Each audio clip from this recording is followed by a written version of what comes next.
Hello everyone, I am Ankita Sharma. Today I will teach chapter 9 Financial Management. So let's see what is financial management. Financial management is concerned with efficient acquisition and allocation of funds. So किसी भी organisation में funds की ज़रूरत तो पड़ती ही पड़ती है. जिस तरीके से ह्यूमन बॉडी में ब्लड की ज़रूरत होती है उसी तरीके से किसी भी ऑर्गेनाइजेशन में फंड्स की नीड होती है. Funds management is concerned with flow of funds and involves decisions related to procurement of funds, investment of funds in long-term and short-term assets, and distributions of earning to owners. सबसे पहले किसी भी organisation के अंतर्गत procurement of funds मतलब funds को इकट्ठा किया जाता है, ठीक है. उसके बाद में इन्वेस्टमेंट ऑफ फंड्स मतलब फंड्स को इन्वेस्ट किया जाता है. किस तरीके से इन्वेस्ट करना है वो बिजनेसमैन के ऊपर डिपेंड करता है, वो किस तरीके से इन्वेस्ट करता है. लॉन्ग टर्म इन्वेस्ट करता है या फिर शॉर्ट टर्म इन्वेस्ट करता है, ठीक है. उसके बाद में distribution of earning to owners, जो अर्निंग होती है उसको किस तरीके से ओनर्स को डिस्ट्रीब्यूट किया जाता है. तो ये सारी की सारी चीज़ें फाइनेंशियल मैनेजमेंट के अंतर्गत ही आती हैं. तो यहाँ पे कुछ डेफिनेशंस भी दे रखी हैं, डेफिनेशंस को आप पढ़ सकते हो. आगे देखते हैं. आगे है roles of financial management. Financial management के रोल को देखते हैं. Size and composition of fix assets.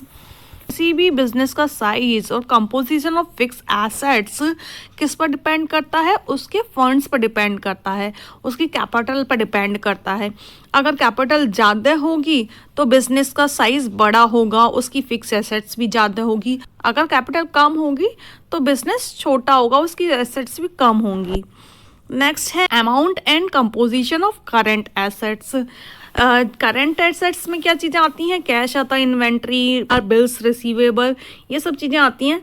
वो ये सब चीज़ों का क्रिएशन और इन सभी चीज़ों को मैनेज करने का काम भी किसका होता है, फाइनेंशियल मैनेजमेंट का ही होता है. फाइनेंशियल मैनेजमेंट के द्वारा ही जितनी भी हमारी बिजनेस की करंट एसेट्स है, कहाँ से कैश लाना है, इन्वेंट्री भी या ये सब चीज़ें हमें किस तरीके से मैनेज करनी है, ये सब चीज़ें भी हम फाइनेंशियल मैनेजमेंट के अंतर्गत करते हैं.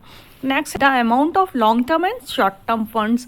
मतलब हमें किस तरीके से अपने फंड्स को लॉन्ग टर्म इन्वेस्ट करना है या शॉर्ट टर्म इन्वेस्ट करना है, तो वो सारे डिसीजन भी फाइनेंशियल मैनेजमेंट के अंतर्गत लिए जाते हैं.